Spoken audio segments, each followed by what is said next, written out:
piece that was posted in the St. Louis Post-Dispatch asked the question, are we once again on the brink of a massive Army Corps of Engineers failure? The Corps is placing the nation at risk.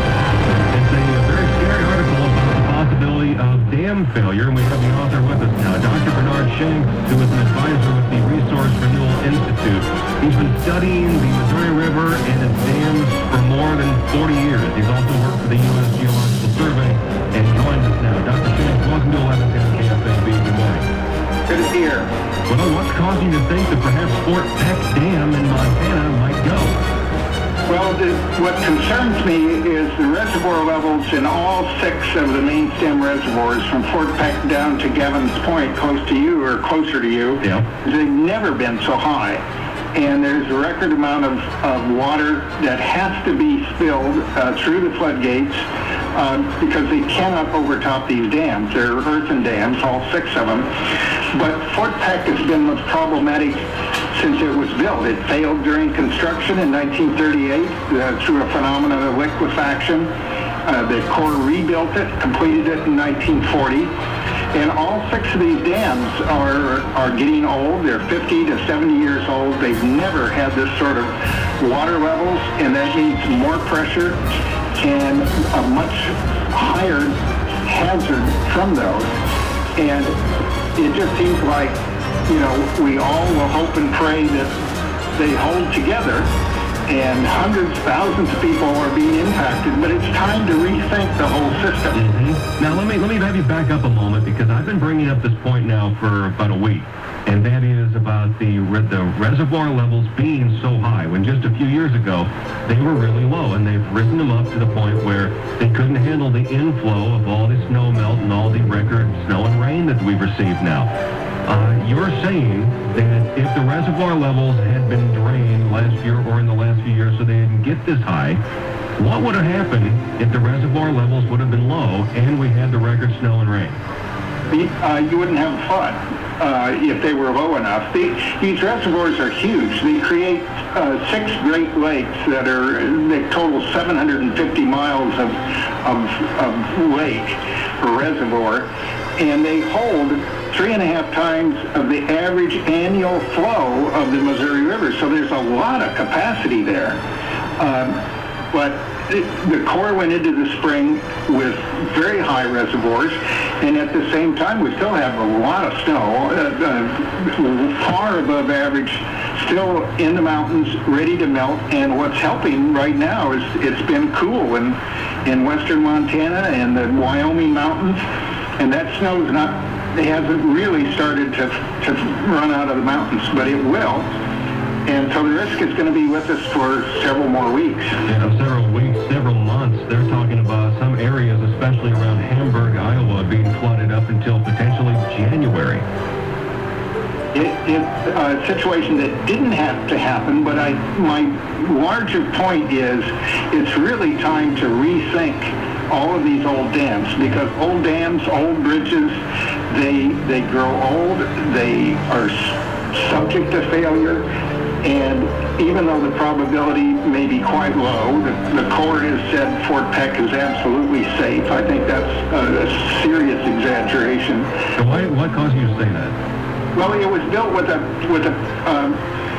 what they call the hydraulic earth fill, and they just basically pump muddy water between 2 dikes, and the water runs off the side, and the core of that dam is still liquid. And if it is disturbed through high pressure, even a small earthquake, through the phenomenon of liquefaction, it's when a solid turns to a liquid. And that dam is 20,000 feet wide across the valley in eastern Montana. That's almost 3.5 miles. And it's 250 feet high. And there's never been a dam built like that in the world of that anywhere close to that size, because they realized it wasn't a safe construction method. And so it is vulnerable, and it has never been this high. Well, let me ask you, go ahead and speak to this. I'm talking with Dr. Bernard Shanks. You can read his article on the Scott Voorhees page at KFAB.com.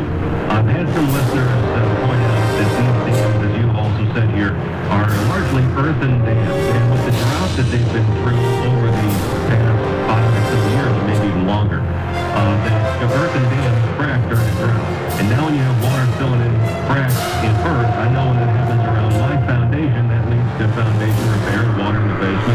in this unstable situation? What does this mean for these dams? Well, it's a well-known fact that earthen dams have a higher rate of failure after they're at very low levels. And they went through a drought several years ago. I think it ended about 2005, where most of these reservoirs were very, very low. So it's true, when they fill, they have additional problems. The other thing that will happen with the levees, and you have about 750 miles of levees between Gavin's Point and St. Louis, is the longer those are kept with high water and under pressure, the more apt they are. They get saturated with water and they begin to fail, and that's happened a few times already, but that will probably continue as this high water continues. In 1993, over 1,000 levees failed during that flood, mostly Missouri, Illinois, that area. And with these levees here, from Sioux City to Hamburg, the greater local Omaha Council Bluffs flood area here about an hour north and south, these levees have never been through this kind of pressure, the high of water at this pressure for this length of time. So we're very concerned looking out for things here. Let me ask you this, Dr. Shanks. You mentioned about how the reservoir levels behind these dams are so high. Why did the Army Corps of Engineers have the reservoir so high? Well, first let me say that, there's no doubt in my mind that people at Corps are frantically working to keep this, network of levees and dams together, but they are subjected to a lot of political pressure. There have been arguments up and down the river for many years between keeping the reservoirs higher upstream in the Dakotas. There's lots of business reasons to do that, and arguments to have lower water and steady flows on the lower Missouri. So they're under a lot of political pressure. I think they were juggling a lot of balls, and I haven't seen this anywhere, but I'm confident they shut down the Missouri River during the Mississippi floods in March and April to prevent a problem on the lower Mississippi River. And during that time, those reservoirs came very close to topping out, and then you had a lot of rain, and now we still have a lot of snow sitting in the mountains. So they gambled, and they lost because they clearly failed at flood control this year. Now, the part of your article that we paid particular attention to, I believe it was on Monday's radio show here, was your scenario on what would happen if the Fort Peck Dam in Montana should fail. And before I have you go into this, Dr. Shanks, please share with the audience here your background and what background you're drawing on, what information you're drawing on to make this conclusion. So just who the heck are you anyway, Dr. Bernard Shanks, is I guess what I'm asking you.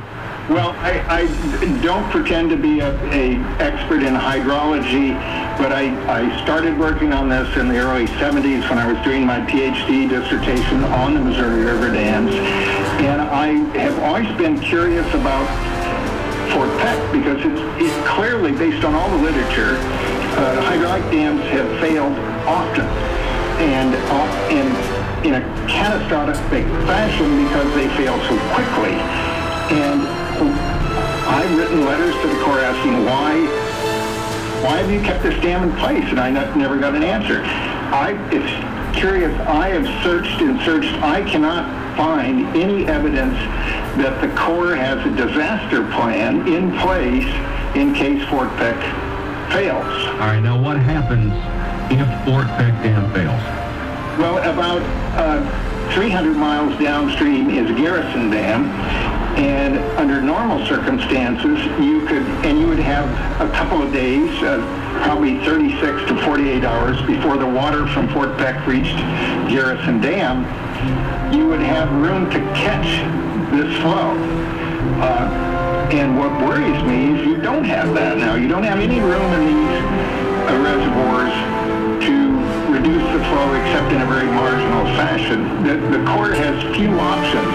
So if this disaster happened, it's certainly possible, even though it may be a very remote possibility, that you would start a domino effect and have eventually all of the dams fail.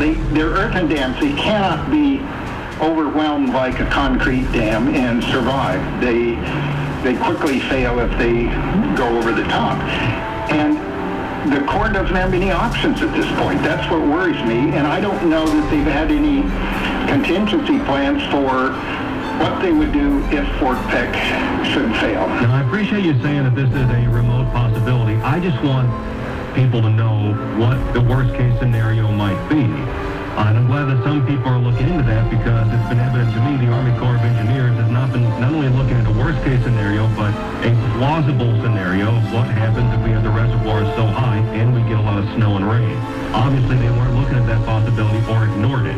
So you're saying Fort Peck Dam a failure there could lead to a domino-like collapse of the rest of the downstream dams all the way through Gavin's Point. And what happens with this kind of water rushing downstream? Well, it would pretty much take out, I think, every bridge, every pipeline. With a big flood like this, you get trees, houses, barns, piles of hay. This happened in Teton Dam in 1976. They piled up against the foundation of different bridges and pushed them out. It would be the largest disaster, I think, man-made disaster in American history. It is just absolutely terrifying. And even though it's a very, very remote possibility, it seems like we should consider, given the age of the dams and what happened this year, alternatives to redevelopment, replan what you do with the Missouri River and all the area between Montana to St. Louis. Now, you said in your article that should this flood of biblical proportions occur, it would split the heartland of the nation, leaving a gap 1,500 miles wide. Well, you would spend a lot of time talking about the word wide and think that perhaps you mean, long. Are you talking about long? You're talking about wide. I should have clarified that, long, because it would essentially sever most of the transportation lines, railroad lines and bridges from St. Louis all the way up to North Dakota. And it would also, there's a number of pipelines. I mean, think about all the sewage treatment plants from all these cities up and down the river or down on the river valley. And so it would be colossal. And I can't see where the Corps has really ever planned for that. They say it's not going to happen. The district colonel in Rouge in Omaha the other day said Garrison Dam would not be overtopped. And yet tomorrow a record amount of water goes over that, 150,000 cubic feet per second. And I saw less than 48 hours ago they were busy trying to raise the level of that dam by 1 foot to gain additional storage space. So at one level, I think they're worried, but at the other level, they're saying everything's working the way we planned. It's a scary possibility that you've laid out here in this article. If people want to read the entire piece, it's posted there, linked to, I should say, on the Scott Voorhees page at KFAB.com. Last question for you, Dr. Shanks, and I'll cut you loose this morning. If you're in charge of the Army Corps of Engineers, what do you do now and in the foreseeable future? Well, thankfully, that's not an option for me, and I would pull out the rest of my hair, I'm sure. But I think we need the Missouri River development started in 1944, and it was the most haphazard, politically driven plan that anyone ever came up with for water development anywhere. And that's where all these dams were built, not just the main stem dams, but all the tributaries. It seems like we should take a step back after this summer and have a long-term plan with lots of public involvement, lots of debates back and forth. What should we do with this river? Sooner or later, these dams are so old, there's going to be problems with failure. And the levees, obviously, I mean, they're talking about $1 billion to repair the levees on the Missouri River. It's time to take a fresh look. And what is the best way to prevent floods, and provide all kinds of resources for people up and down the river. That's what I would advocate, and that was, my purpose is not to scare people. I'm just saying this is a remote possibility that is, I don't think, been in the planning of the Corps. The primary purpose of all those dams was flood control. They failed at that this year. They failed in '93 and other years, and it's time to take a fresh look. I appreciate your point of view on this morning. Thanks so much for all your time. You bet. Thank you. Dr. Bernard Shanks, an advisor with the Resource Renewal Institute. And again, that article linked to on the Scott Voorhees page at end.avi.com. Right underneath another story from the Pierre Capital Journal, where the Public Works Director in Fort Pierre was writing letters to the Army Corps of Engineers, warning them about a flood if they didn't do something, and that was in February when he foresaw that. So what Dr. Shanks is saying about the Army Corps of Engineers either not being ready with a plausible scenario, even a worst-case scenario, or ignoring it, is what some other people are saying as well. And I know people have been giving me grief the last few weeks for coming down too hard on the Corps and not having any idea what I'm talking about, what makes me an expert, who the heck are you? Well, that's why I'm bringing in these other people who are asking the exact same questions and raising the exact same points of view. Not for the point of, as Dr. Shanks just said, they're scaring anybody, but just to let people be aware of possibilities that are out there. I want people to have all the information as possible, to where maybe you're not out in the yard building an ark, but at least you can stop by the Henry Garland Zoo and start looking at which animals you want to have 2x2 get on your champion bass boat. So it's good to have the options in front of you, a plan of attack should the worst happen. Because I don't know if the Army Corps of Engineers is looking at that. Now again, the Army Corps of Engineers says it is unlikely, highly unlikely, that any or all of the dams will fail. Now you have both sides of the story. Now, what other rumor can we address next? This video that's been going around email all over Facebook about Fort Calhoun. Fort Calhoun is at level 4 alert. Radiation spilling out across the river. We're all going to die, or at least start glowing in the dark. Any truth to this? We'll address that next. Scott Voorhees, 1110 KFAB. Scott Voorhees here for Use.